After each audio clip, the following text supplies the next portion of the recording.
Happy Black History Month. Where are you celebrating from? What conversations are you holding within your community?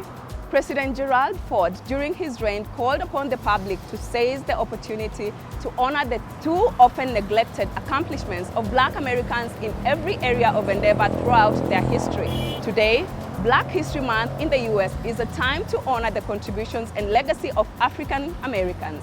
It is noted, however, that the Black History Month is not only a U.S. celebration, but also lately recognized by Canada and the U.K. So much history, right?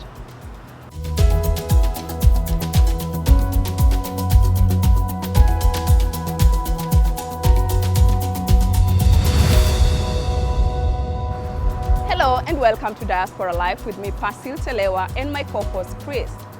This time, Chris speaks to African scholars in the U.S., including Mukawasi Charo, to get their perspective on what the Black History Month means to them. Black History Month is an annual celebration of achievements by African Americans and a time for recognizing their central role in U.S. history. Also known as African American History Month, the event grew out of Negro History Week, the brainchild of noted historian Carter G. Woodson and other prominent African Americans. Since 1976, every U.S. president has officially designated the month of February as Black History Month. Other countries around the world, including Canada and the UK, also devote a month to celebrating Black history. Also, since 1976, every American president has designated February as Black History Month and endorsed a specific theme. This year, the Black History Month theme is Black Health and Wellness. This theme explores the legacy of not only Black scholars and medical practitioners in Western medicine, but also other forms of healing among the African diaspora.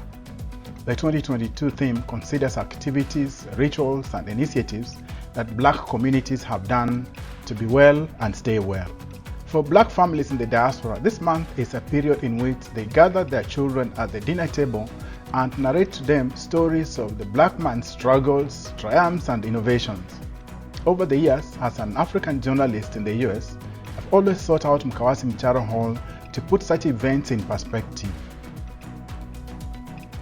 I arrive at her house and find her in the kitchen preparing one of her husband's favorite dishes, pork chops, ugali and sukuma wiki, and of course, mandazi. Mukawasi is one of the most consequential Kenyans living in the US. As a founder member and later president of the now dormant Kenyan community abroad, a pressure group that is credited for making the case for dual citizenship and voting rights for the diaspora, Mukawasi is not just a community leader but also a repository and living memory of the story of the Kenyan diaspora in the US. She can practically talk about the community from sunup to sundown, or so to speak. I was born in Taita, and I was born to teachers. Both my parents have been teachers. And my father has been an administrator. He'd been an administrator in schools, principal in different schools. So he came out of the post-colonial generation that after education in Kenya, they went outside to do their education. So my father got his degree from the American University in Beirut. My mother, meanwhile, she went on to college and learned how to become a teacher, a primary school teacher. So teachers at that time were very highly respected. It's not like today where they have to take to the streets and demand better pay and respect. So that alone, I think, really shaped who I was or who I have become, because teaching became part of me as well. So that in anything I have done in my life, I almost approach everything as if I were a teacher. Not to mention, I have taught classrooms before. I have been in the classroom and I have taught. All the way, I've taught elementary schools, I've taught high schools, I've taught college. My father later on, after being a headmaster or school principal and planting several schools in Kenya, he later on went into politics and he became a member of parliament. for 2 terms. He was a member of parliament for Motate. So that fighting spirit and the passion to change the situation of the people of his place where he was born, the people in Taita, a passion that has never died, also informed the person that I became. Because I grew up watching my father fight. I grew up watching my father confront authority. I grew up watching my father confront the people who were in government before he was in government. I remember that very clearly. And I think while I was only just a child and I think as a teenager then, these things went into my mind and just sat there. And I think when I grew up, I pretty much knew I had a lot of who he was in me, as somebody who always found herself confronting injustices and authority, and also asking why not. Always asking why not. Why can't we do this? Why are we in Kenya? Why are we Kenyans 1,000 miles away? Yet we cannot do this just because of the distance between where we were born and where we are. It's ridiculous. And to date, it's still the same things we're fighting about. So we want some things like dual citizenship, so that we are fully Kenyans no matter where we are. And now we are fighting for the ability to vote. Although the Constitution recognizes that we can vote, the implementation process is not there because there is no political will to effect it. So it's always a fight. We'll talk about that in details. But many people, when did you come to the US? Right, we were talking about my story. See, this is, okay. Under what circumstances? Okay. Anytime I start with my story, I tend to veer off into the non-personal, because somehow I never find a disconnection between who I am and the communities I live in. I came here in 1997. After I had already done my first degree, my bachelor's degree at the University of Nairobi. I got an opportunity because I had relatives in New York who helped me get my paperwork done for college application, and that allowed me to come here. And also because my aunt had a home in New York, that helped me start off, which was such immense grace because of the life of a Kenyan here. If you land here and you do not know where you're going to live, or you do not have a scholarship that guarantees you a place to live, you're in for a difficult time. So that helped me start off. And also at that time it was easier to find a job. I got a job. I was able to start working and start paying my fees through college. And once I graduated, I also got another opportunity to continue with my my profession, and here I am. Now I've become an American, and that was not my intention. Black History Month is also a period of reflection for the black community abroad. The Kenyan community in the US is growing in numbers, and people like Mkawazi know that 100 years from now, the Kenyan community will have firmly established its roots in the US. Indeed, the diaspora community's impact has been and continue to be felt in Kenya in terms of remittances, and this is social welfare style kind of contributions that not only help to stabilize the Kenyan shilling on the international market, but also keep the society healthy and educated. How do you see the community evolving? Because as it is, we are here to stay. Now it's almost like confirmed that most Kenyans you find here are here to stay. How do you see it evolving? Here's how we are evolving. We're not only here to stay, we are increasing.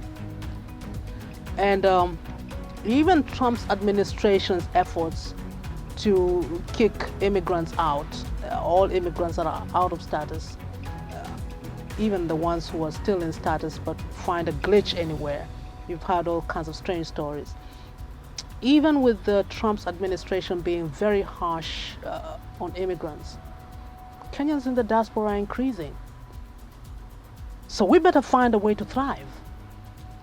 And my hope right now, on the collective level, as Kenyans in the diaspora, is that we will let our children lead the way.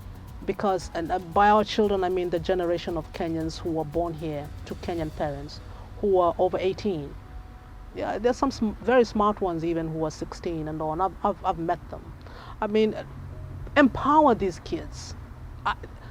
For us, our generation, just build your houses, just make your money, just stash those accounts with as much money as you can, with education funds for your kids. Send your money to your parents and help other people in Kenya. Like I said, everyone knows that you're very passionate about everything Kenyan and Kenyan, not only back at home but also back here. In your understanding of the Kenyan community over the years, what changes have you noticed amongst Kenyans? Is the Kenyan community getting better, or what kind of what would you say about this the evolving and growing American Kenyan community? Right. Yes and no, as in getting better and not getting better. There are areas in which the Kenyan community here is getting better. On an individual level, the Kenyans here have really pulled themselves by the proverbial bootstraps, and they are doing very well. We're talking on an individual level where a lot of Kenyans have finished their education and gotten opportunities, and they have worked hard to do anything they can to make ends meet. A lot of Kenyans start off from zero when they get here. Most Kenyans who come here are not from rich families. And even those who are from rich families and they come here, they're pretty much at par with an immigrant who just came here, and it's a struggle. So I have seen a lot of Kenyans who've done very well for themselves. They have moved from living in basements or living with relatives who helped them come here to moving to their own basements. And from there, they have moved to a one-bedroom apartment. From there to another little house, and now they've bought their own homes.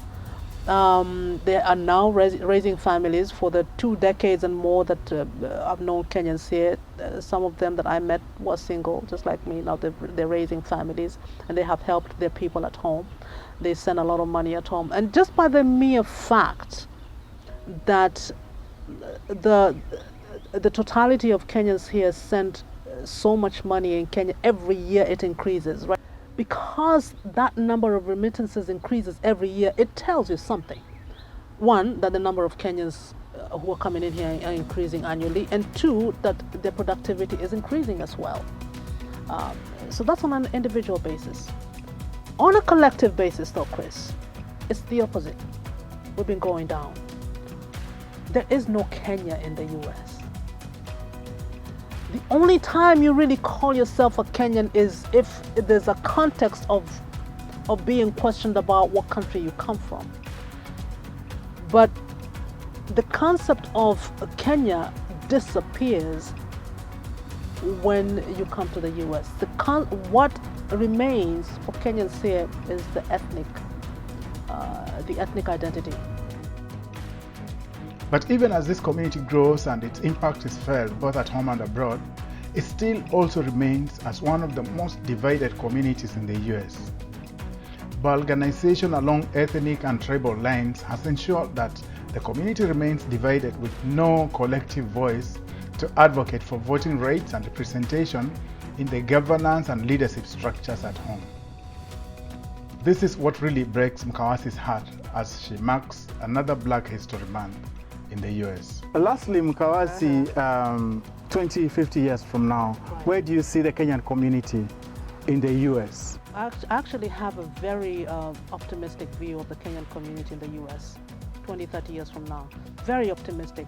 And my optimism comes from the different mindset of the Kenyan community that is growing out of the generation of Kenyans who came here. One, it's a blend of Kenyan American children who were born here. 20, 30 years later, they're going to be grown-ups, and they will look for someone to identify. They will look for a country to identify with, for their own personal identity. Two, I think there's a section of Kenyans who are becoming very wary of the divisive politics and want to see something different. It's not going to happen soon. It's not going to happen tomorrow or the next year. But I really have a very optimistic view of the community here. As a matter of fact, I have no doubt. Having seen how individual Kenyans work here, I have no doubt that in the next generation, 20, 30 years from now, it's going to be one of the most powerful communities, immigrant communities. I have no doubt. In our next segment, Fatma Nadir, a Kenyan based in Toronto, Canada, shares with us interest conversations she holds with Kenyan Canadian boys. My name is Fatma Nadir and I am a Kenyan Canadian. Very, very pleased to call both countries home, and I hold them both near and dear to my heart. I am very well involved in our community here in Canada. I am volunteering with the Kenyan Canadian Association as the Director of Social Empowerment, and very much involved with our community here as well. So to your question, Chris, Canada has been celebrating Black History Month for very, very many years. If I recall well, since 1976, and prior to that, it was called like Black History Week, and then it evolved to Black History Month. And that's how Black history became, something that was of a permanent fixture in our calendar here in Canada. Awesome. So Fatma, one of the reasons why I wanted to speak to you is because I was told that you're really involved with the Kenyan community, especially. I mean, you've done some things in the past concerning Black History Month. That's how I came across you. But before we even speak about what you've been able to do, what does Black History Month mean to you at a personal level? So on a personal level, for us, when we are born outside Canada, back home, our history was more of how we gained independence from colonialism in Kenya, freedom, how we fought for freedom, and those are what we grew up. But then when I came to Canada, and as I said, my kids were born here, we also have to learn the history of the country and embrace it as our own. And what's interesting is that part of the way it started is they did come from Africa. The Black Canadians did have roots back home. So we definitely have to embrace this history as our own as well because of that very strong connection. So Black History Month to me is a month that we celebrate and honor the legacies of Black Canadians in our communities. The Black community has shaped and continues still to shape the Canadian history and have done so much in adding their own flavor in our rich diversity, the culture, and our Canadian heritage. So with regards to our own people that came and lived here in Canada, literally it's mentioned that the men and the women that came and settled back in the Maritimes during the American Revolution were people of African descent. And many of them also were soldiers that fought in and contributed and sacrificed during the wars, way back in the 1800s. So these people are the ones that we celebrate and we honor them. And it's important that they're mentioned. Every month is not enough, but at least we get to bring these conversations and have people learn about what they sacrificed and where we are today because of what they sacrificed back then. That is so awesome, because one of the things that when people talk about Black History Month, many people from around the world associate that with the Dr. Martin Luther King and his struggles, and the struggles in America around slavery and freedoms. Today I've learned that those struggles were not really restricted to America, but also in Canada. But again, for you guys now, Kenyans of African descent in Canada, when of course you're celebrating this event this month, what is the kind of conversation you have with your children at the dinner table? What do you talk to your children, most of who are born in Canada, about what this day and this month means? Mm-hmm. So thank you for that question. Yeah, so I did at one point ask my kids, what does Black History Month mean to you? And he says it means celebrating, again, as I said, that because that's what they're taught in school. It's celebrating the people of the past, the Black people that came to Canada and made their sacrifices, and still contributing.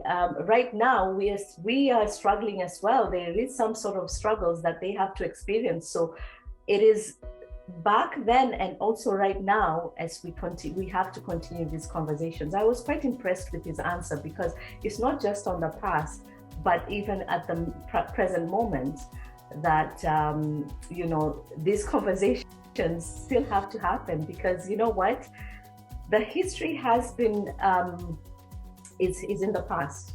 They've done their share, but right now what we are experiencing is going to be the history for our next generation. That's true. Right?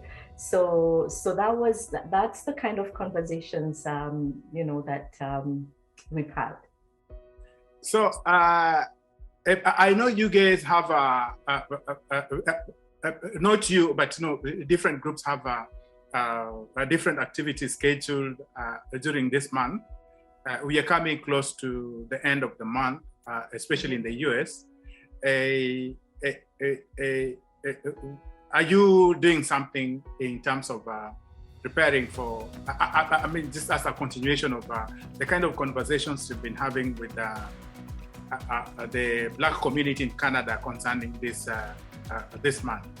Yes, actually we do have an event that's coming on the 26th of February. It's virtual, as you know, because we are not able to do a big event this year. In 2019, we did have the celebrations done at the City Hall here in Brampton, which our mayor of Brampton was there. We actually had our flag raised on that event as well, which was really amazing. But in this month, we're going to be doing an event online, again, to bring awareness to the community about Black history, and have that conversation about what it's all about, right? Because we have newcomers that have joined us from different communities in our community as well that will be curious, and it would be a good opportunity to have these conversations so that others can learn and appreciate what Black history is all about. I hope you enjoyed the show. Unfortunately, that's all time could allow us to share. Many thanks for watching Diaspora Life. Join us again next week and every Friday at 8 p.m. Kenyan time on KTN News for stories of Kenyans with diaspora experiences.